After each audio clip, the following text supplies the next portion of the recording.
अस्सलाम वालेकुम स्टूडेंट्स, कैसे हैं आप लोग? उम्मीद है आप सब खैरियत से होंगे। I am Syeda Kamra Nadeem. I am your biology teacher for class 9th। Today we are going to study introduction to biology. जी स्टूडेंट्स, बायोलॉजी का इंट्रोडक्शन देने से पहले हम ये देखते हैं कि साइंस क्या होती है। Science is the study in which observations are made, experiments are done and logical conclusions are drawn to understand the principles of nature। अल्लाह ताला ने हमें 5 सेंसेस से नवाजा है, जैसे कि देखने की, सुनने की, सूंघने की, चखने की और महसूस करने की। इन पांचों सेंसेस को इस्तेमाल कर कर हम अपनी नेचर को ऑब्जर्व करते हैं, लेकिन अपनी नेचर या अपनी सराउंडिंग को ऑब्जर्व करने का नाम साइंस नहीं है, बल्कि हम देखते हैं इन ऑब्जर्वेशंस की बेस पर हम एक हाइपोथेसिस ड्रॉ करते हैं, यानी कि मफरूजा कायम करते हैं। हमारा मफरूजा सही है या गलत है, इस मफरूजे को हम एक्सपेरिमेंट से गुजारते हैं। अगर हमारा मफरूजा एक्सपेरिमेंट्स की रोशनी में सही साबित होता है तो वो प्रिंसिपल या थ्योरी कहलाता है। इसका मतलब ये हुआ कि साइंस एक ऐसा अमल है जो ऑब्जर्वेशन से स्टार्ट होता है और प्रिंसिपल या थ्योरी पे खत्म होता है। हम देखते हैं कि पुराने जमाने में साइंस का इल्म बहुत ही महदूद था, लेकिन जैसे जैसे टेक्नोलॉजी में एडवांसमेंट्स और इम्प्रूवमेंट्स आती गई तो हमारा साइंस का इल्म वसी होता गया। अगर हम चाहते हैं कि हम साइंस को स्टडी करें तो हमें साइंस को डिफरेंट ब्रांचेस में तकसीम करना है। जैसे कि हम देखते हैं, क्योंकि साइंस का इल्म बहुत ही वसी है, इस वजह से हमने साइंस को डिफरेंट ब्रांचेस में तकसीम किया। जैसे कि हम देखते हैं बायोलॉजी, केमिस्ट्री, फिजिक्स और मैथ्स। जिसको केमिकल रिएक्शंस, केमिकल कंपाउंड्स में इंटरेस्ट है वो केमिस्ट्री स्टडी कर सकता है, और जो अपनी नेचर या अपने बारे में, एनिमल्स के बारे में, प्लांट्स के बारे में जानना चाहते हैं वो बायोलॉजी पढ़ सकता है। इसी तरह हम देखते हैं जो मैटर और एनर्जी के रिलेशनशिप को स्टडी करना चाहता है वो फिजिक्स की तरफ जाता है। अब हम देखते हैं कि बायोलॉजी क्या होती है। हम देखते हैं कि बायोलॉजी 2 ग्रीक वर्ड से मिलकर बनी है, यानी biology is originated from 2 Greek words, यानी कि bios and logos. Bios means life and logos means to thought और रीजनिंग। इसका मतलब ये हुआ कि हम बायोलॉजी को डिफाइन कर सकते हैं कुछ ऐसे: biology is the scientific study of life, यानी बायोलॉजी एक ऐसी स्टडी है जिसके अंदर हम जानदारों के बारे में स्टडी करेंगे, यानी जैसे हम देखते हैं कि प्लांट्स, एनिमल्स और माइक्रो ऑर्गेनिजम्स। इन सब जानदारों के बारे में हम इनकी मॉर्फोलॉजी, एनाटॉमी, फिजियोलॉजी, टेक्सोनॉमी, यानी ये किस तरीके से हम इनको डिवाइड करेंगे, ये देखने में कैसे हैं, इनका इंटरनल स्ट्रक्चर कैसा है, किन सेल्स से या टिश्यूज से मिलकर बने हुए हैं, ये सारा कुछ हम स्टडी करेंगे किसके अंदर? बायोलॉजी में। हमारे लिए बायोलॉजी पढ़ना क्यों इंपॉर्टेंट है, यानी हमारी लाइफ में बायोलॉजी की इंपॉर्टेंस क्या है, बायोलॉजी पढ़ के हम लोग क्या क्या सीख सकते हैं। तो सबसे पहली इंपॉर्टेंट बात ये है कि अगर आप अपनी लाइफ के बारे में जानना चाहते हैं कि आप लोग की लाइफ कहाँ से स्टार्ट हुई, यानी ओरिजिन ऑफ लाइफ क्या है, तो उसके लिए भी आपको बायोलॉजी को स्टडी करना पड़ेगा। इसी तरह अगर हम लोग ये देखना चाहते हैं कि हमारी पॉपुलेशन या एनिमल्स या प्लांट्स की एवोल्यूशन कैसे हुई, यानी किस किस स्टेज से गुजर के, किन किन चेंजेस से गुजर के आज जो ह्यूमन बींग्स हैं, एनिमल्स हैं और प्लांट्स और माइक्रो ऑर्गेनिजम्स हैं, तो वो किस तरीके से बने हैं, एवोल्यूशन का क्या अमल है, तो वो उसके लिए भी हमें बायोलॉजी को स्टडी करना पड़ेगा। इसी तरह हम देखते हैं कि हमारी बॉडी किस तरीके से काम करती है, हमारे अंदर कौन कौन से सिस्टम्स वर्क कर रहे हैं, जैसे कि डाइजेस्टिव सिस्टम है, रेस्पिरेटरी सिस्टम है, रिप्रोडक्टिव सिस्टम है, नर्वस सिस्टम है, ये कैसे काम करते हैं, इसके भी हमें स्टडी करना पड़ेगा। और अगर आप ये जानना चाहते हैं कि कौन से इज़म्स हमारे इर्द गिर्द हैं और वो माइक्रो ऑर्गेनिजम्स हमें किस तरीके से फायदा दे रहे हैं या कौन कौन सी डिजीजेस कॉज कर रहे हैं, तो इसके लिए भी आपको पढ़ना पड़ेगी बायोलॉजी। इसी तरह कि एक प्लांट का एक एनिमल के साथ या एक एनिमल का ह्यूमन बीइंग के साथ, हमारा अपनी एनवायरनमेंट के साथ या एनवायरनमेंट का हमारे ऊपर क्या इम्पैक्ट है, यानी हम सब एक ऑर्गेनिज्म का दूसरे ऑर्गेनिज्म के साथ क्या रिलेशनशिप है, तो उसके लिए भी हमें पढ़ना पड़ेगी बायोलॉजी। इसका मतलब ये हुआ स्टूडेंट्स कि बायोलॉजी इंतहाई इंटरेस्टिंग सब्जेक्ट है।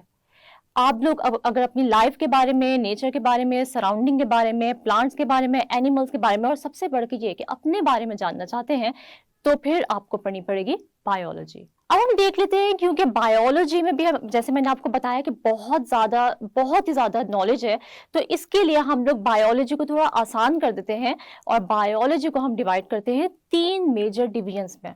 जैसे कि zoology, बॉटनी और माइक्रोबायोलॉजी। ये 3 मेजर डिवीजन्स हैं जिसमें हम बायोलॉजी को डिवाइड कर रहे हैं। सबसे पहले हम लोग देख लेते हैं कि हम zoology में क्या स्टडी करते हैं।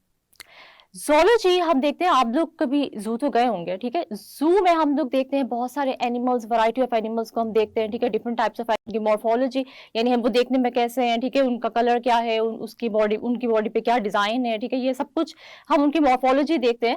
लेकिन अगर आप उनकी डिटेल में स्टडी करना चाहते हैं तो आपको ज़ूलॉजी पढ़नी पड़ेगी। इसी तरह हम देखते हैं, अगर हम बॉटनी की बात करें तो botany is the study of plants, यानी इसके अंदर हम लोग ये पढ़ेंगे कि प्लांट्स किस तरीके से बने हुए हैं, कौन से सेल्स और से बने हुए हैं, कौन से प्लांट्स जो हैं वो हमें देखने में कैसे नजर आ रहे हैं। हम देखते हैं कि variety of plants are present in the world, ठीक है? जैसे हम देखते हैं कुछ प्लांट्स वुडी प्लांट्स होते हैं, कुछ प्लांट्स फ्रूट प्लांट्स होते हैं, फ्रूट्स देते हैं, कुछ प्लांट्स को हम एज वेजिटेबल या एज फ्रूट्स इस्तेमाल करते हैं, ठीक है? अपने खाने के अंदर इस्तेमाल करते हैं। इसके अलावा हम देखते हैं कुछ प्लांट्स हैं जो ऑर्नामेंटल प्लांट्स होते हैं, जो कि सिर्फ डेकोरेटिव पर्पसेस के लिए इस्तेमाल होते हैं। तो हम बॉटनी में स्टडी करेंगे प्लांट्स की मॉर्फोलॉजी, एनाटॉमी, यानी प्लांट्स किस तरीके से, फिर प्लांट्स की डिवीजन यानी उनकी टेक्सोनॉमी भी स्टडी करेंगे, ठीक है? यानी हम लोग, अगर हम लोग प्लांट्स के अंदर इंटरेस्टेड है, उनकी नॉलेज के अंदर इंटरेस्टेड है, तो हमें पढ़नी पड़ेगी बॉटनी। फिर हम देखते हैं जो हमारे पास थर्ड कैटेगरी है, थर्ड डिवीजन है बायोलॉजी की, वो है माइक्रोबायोलॉजी।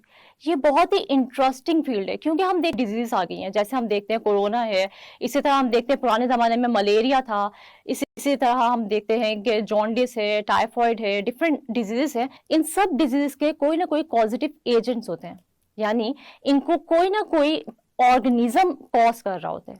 तो वो कौन सा ऑर्गेनिज्म है जो हमें नजर भी नहीं आ रहा मगर वो डिजीजेस कॉज कर रहा है, तो वो ऑर्गेनिज्म है माइक्रो ऑर्गेनिज्म।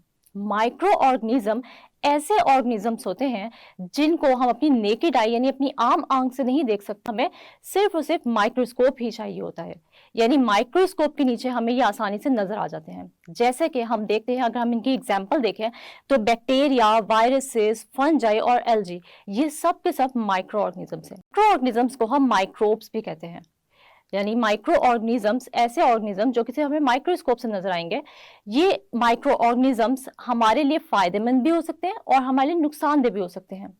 कुछ माइक्रो ऑर्गेनिजम्स हमारी लाइफ को फायदा देते हैं, जैसे हम देखते हैं बैक्टीरिया हमारे अंदर डाइजेशन में हेल्प करता है, कुछ बैक्टीरिया हमारे स्किन के अंदर ऑयल प्रोड्यूस करते हैं जो कि हमारे स्किन को इन्फेक्शन से बचाता है। इसके अलावा हम देखते हैं कि कुछ ऐसे बैक्टीरिया, वायरसेस हैं जो कि हमें डिजीज कॉज करते हैं, जैसे कि कोरोना वायरस है जो कि हमें कोविड-19 कॉज करता है। इसी तरह हम देखते हैं प्लाज्मोडियम हमें मलेरिया कॉज करता है। तो इसका मतलब ये हुआ कि microbiology is the study of micro organisms. तो ये भी बहुत ही इंटरेस्टिंग फील्ड है। माइक्रोबायोलॉजी को स्टडी करके हम लोग माइक्रो ऑर्गेनिज्म की मॉर्फोलॉजी, एनाटॉमी, फिजियोलॉजी स्टडी देख सकते हैं कि कौन से माइक्रो ऑर्गेनिजम्स हैं जो हमारे लिए बेनिफिशियल हैं और कौन से माइक्रो ऑर्गेनिजम्स हैं जो कि हमें डिजीज कॉज करते हैं। जी स्टूडेंट्स, तो आज हमने देखा इंट्रोडक्शन टू बायोलॉजी। उम्मीद है कि आपको आज का लेक्चर अच्छे से समझ आ गया होगा, लेकिन आप लोगों को आज का लेक्चर समझ आया है या नहीं, उसके लिए मैंने रखा है आप लोगों के लिए एक क्विज। ये वो क्वेश्चंस हैं जो पहले एग्जामिनेशन में पूछे जा चुके हैं, तो इसलिए आपने ध्यान से इनको देखना है और अच्छे तरीके से प्रिपेयर भी कर लेना है। हम देखते हैं, सबसे पहले जो क्वेश्चन है वो है डिफाइन साइंस। तो उसके अंदर आप लोग साइंस की डेफिनेशन लिखेंगे और कोई भी वर्ड आपका आगे पीछे नहीं होना चाहिए, बिल्कुल एग्जैक्ट जैसे बुक में दी हुई डेफिनेशन वैसे ही आप लिखेंगे उसको। हम देखते हैं, science is the study in which observations are made, experiments are done and logical to understand the principle of nature. ये साइंस की डेफिनेशन है। उसके बाद हम देखते हैं व्हाट इज बायोलॉजी। तो इसकी छोटी सी डेफिनेशन है, बहुत ही इजी है, आप लोग आराम से उसको प्रिपेयर कर सकते हैं। देखते हैं, biology is the scientific study of life. उसके बाद हम देखते हैं differentiate between zoology and botany. Zoology और बॉटनी में क्या फर्क है, तो ये भी बहुत ही आसान सा है। हम देखते हैं, zoology is the study of animals while botany is the study of plants. उसके बाद हम देखते हैं डिफाइन माइक्रोबायोलॉजी। ये भी बहुत ही इजी सी इसकी डेफिनेशन है, ये भी आप याद कर लें। जैसे हम देखते हैं, microbiology is the study of micro organisms और माइक्रोब्स, और इसके साथ इसके एग्जांपल्स भी जरूर लिखिएगा। जैसे हम देखते हैं viruses, bacteria, algae and fungi. उसके बाद एक अलग भी सवाल आता है, जैसे हम देखते हैं give examples of microbes, microbes यानी माइक्रो ऑर्गेनिजम्स। तो उसके अंदर आप लोग लिखेंगे viruses, bacteria, algae and fungi are microbes. जी स्टूडेंट्स, तो ये क्विज आप लोग ने अच्छे तरीके से प्रिपेयर कर लेना है। अगले लेक्चर में हम लोग जाएंगे ब्रांचेस ऑफ बायोलॉजी की तरफ। तब तक अपना बहुत सारा ख्याल रखिएगा। ओके, अल्लाह हाफिज।